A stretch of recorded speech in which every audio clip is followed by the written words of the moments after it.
I had never considered myself superstitious. Ghost stories, urban legends, and haunted houses were things I filed under entertainment, not reality.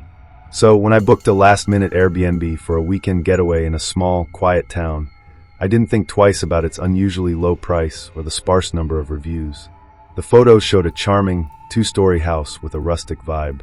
It was secluded, surrounded by dense woods, and looked like the perfect place to unwind. The few reviews were positive, with guests praising its peaceful atmosphere. The host, Laura, had a 4.5-star rating, so I assumed everything was legitimate. I arrived late in the evening, just as the sun dipped below the horizon, casting long, eerie shadows over the property. The house looked just as it had in the pictures, quaint, cozy, and surrounded by towering trees. However, something about it felt off. The air seemed heavier, and the silence was unnerving. The key was in a lockbox by the door, just as Laura had described in her message. I let myself in, the old wooden door creaking loudly, almost as if protesting my intrusion.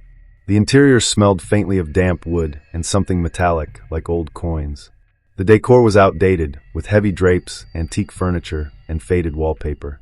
It felt like stepping back in time. I noticed a strange detail almost immediately. There were no mirrors in the house. Not a single one. I chalked it up to the owner's eccentric taste and carried my bags upstairs to the bedroom. The bed was neatly made, but the room had a strange, lingering chill. I checked the windows, they were shut tight. That first night, I heard the whispers. At first, I thought it was the wind. Faint murmurs seemed to seep through the walls, growing louder as the hours ticked by. They were indistinct, like the low hum of a distant conversation. But the more I listened, the more I realized it wasn't random noise. They were saying something. I couldn't make out the words, but the tone was unmistakable, urgent, angry, pleading. Probably my imagination, I told myself, though my heart was racing. I tried to ignore it, burying myself under the covers and willing myself to sleep. The next morning, I decided to explore the house more thoroughly. Something about it gnawed at me, as if the walls held secrets they didn't want to share. In the basement, I found a locked door. It was the only part of the house I couldn't access. The door was old, with a rusted padlock that looked like it hadn't been touched in years. A faint, foul odor wafted from beneath the crack. I decided not to dwell on it. As the day went on, the unease grew. I felt watched, though I was completely alone.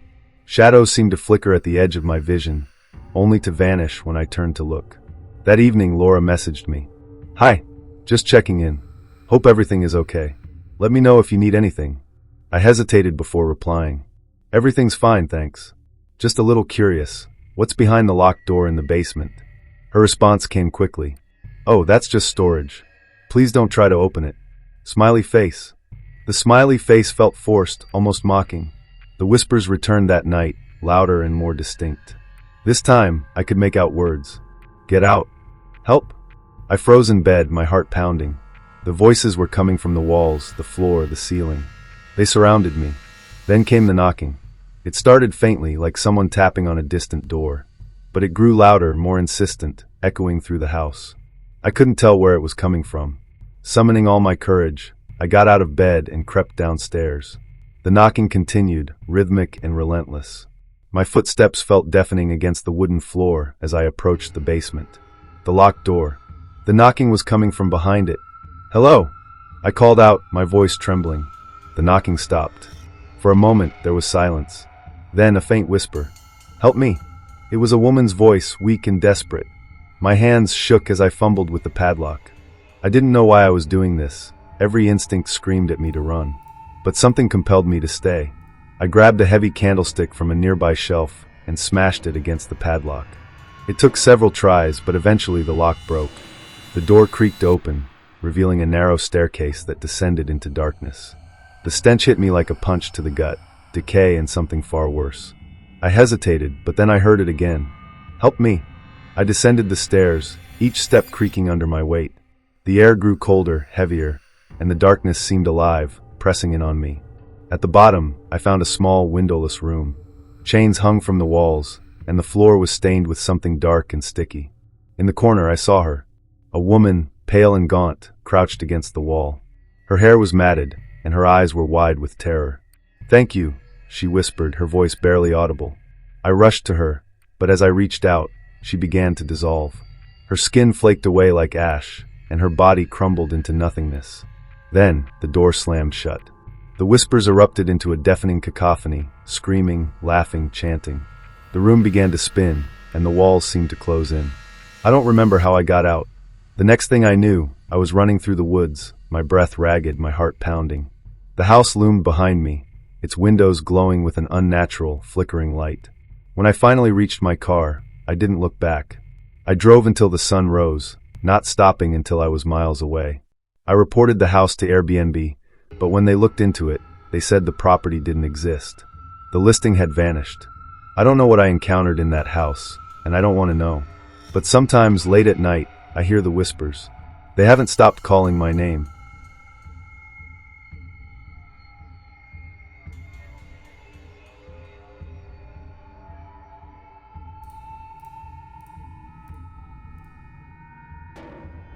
When I saw the Airbnb listing, it felt too good to be true. A luxurious Victorian mansion in the heart of a small, picturesque town, offered at a price lower than most budget motels. The photos showed a stunning property, stained glass windows, intricately carved banisters, and a sprawling garden. The reviews were sparse but glowing, all from guests praising its charm and tranquility. I booked it immediately. I arrived late in the afternoon. The host, a woman named Margaret, left a note on the front door. "Welcome. The key is under the flower pot. Make yourself at home." Smiley face. I found the key and stepped inside. The house was even more magnificent than the photos. It was like walking into a time capsule. Everything, from the ornate furniture to the delicate lace curtains, felt carefully preserved. But there was something strange about the air inside. It was thick and faintly cold, carrying a subtle scent of lavender mixed with something sour. I couldn't quite place it. As I explored the house, I noticed a locked door at the end of the upstairs hallway.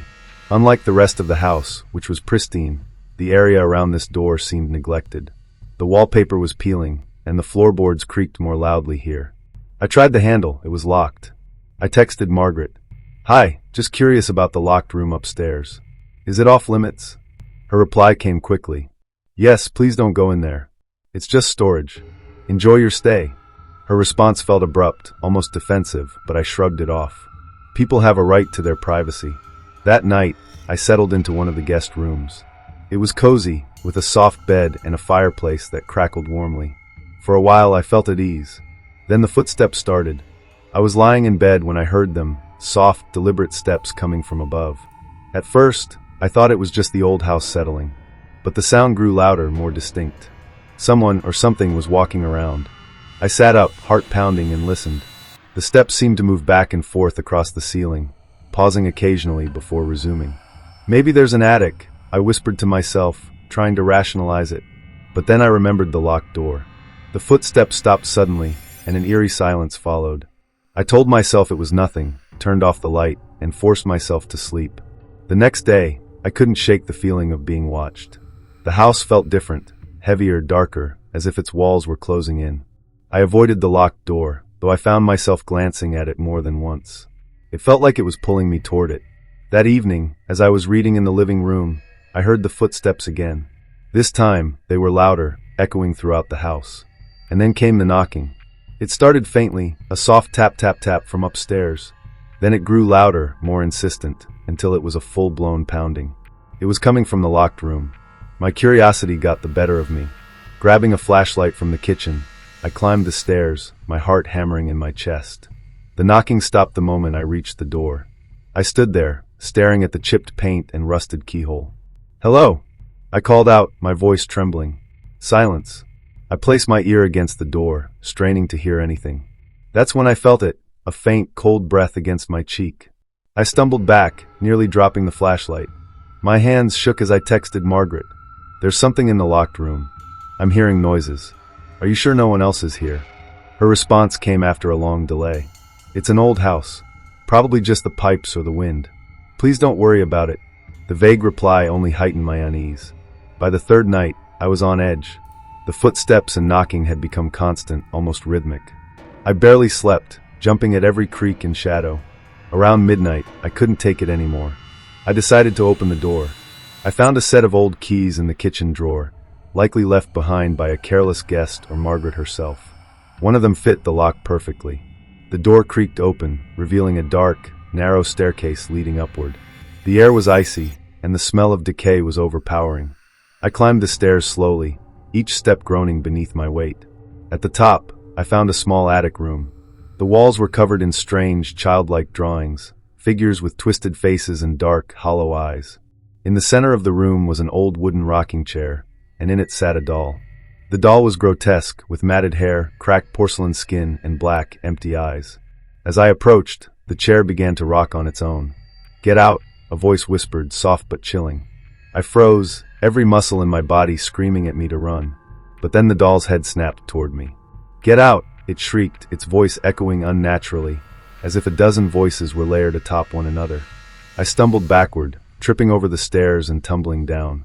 Pain shot through my leg as I hit the floor below.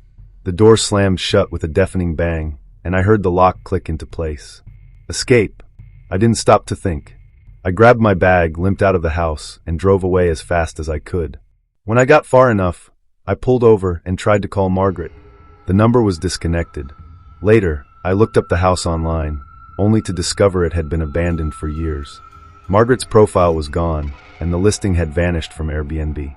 I don't know what I saw in that attic, and I don't want to know. But sometimes, when I close my eyes at night, I hear the faint creak of a rocking chair, and I know it's still waiting for me.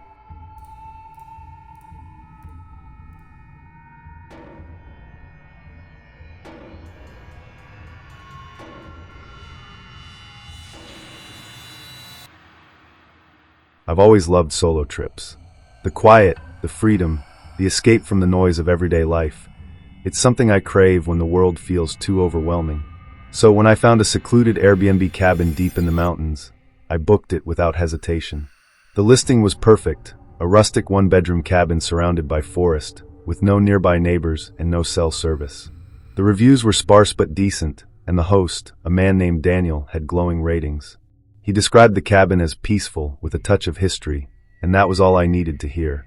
I arrived on a gray afternoon. The clouds hung low, and the air smelled of damp earth. The cabin looked as promised, quaint, isolated, and surrounded by towering pine trees. The key was under the mat, just as Daniel had said in his message. The first thing I noticed when I stepped inside was how cold it was. The fireplace was empty, and though there was a thermostat, the heater didn't seem to work.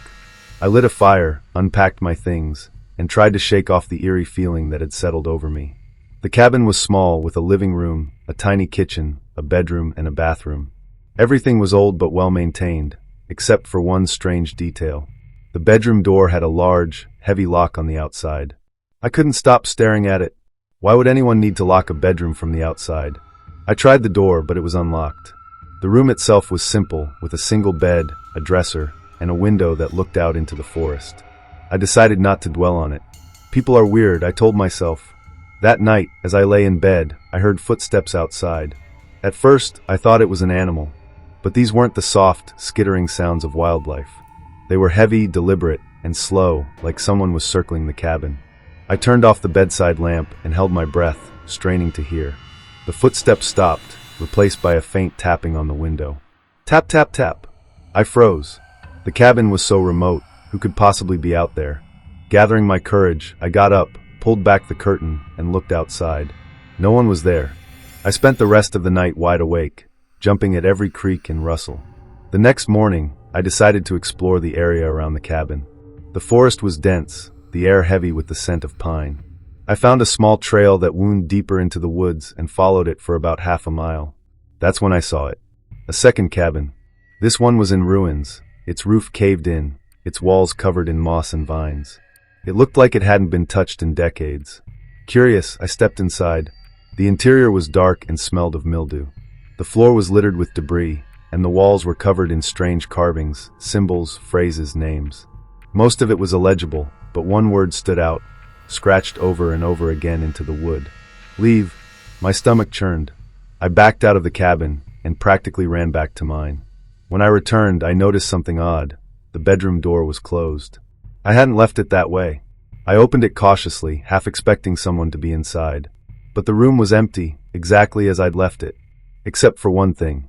There was a single handprint on the window, smeared across the glass from the outside. That evening, as the sun dipped below the horizon, the cabin grew colder. The fire in the fireplace crackled weakly, barely keeping the chill at bay. I couldn't shake the feeling that I wasn't alone. Around midnight, I heard the footsteps again. This time they were inside.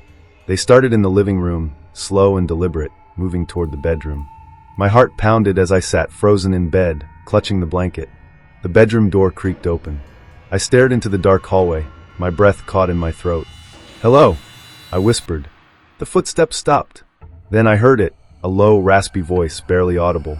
"Why are you here?" I scrambled out of bed and grabbed my phone, but there was no signal. My only thought was to get out. I rushed to the front door, but it wouldn't budge. The lock twisted uselessly in my hand.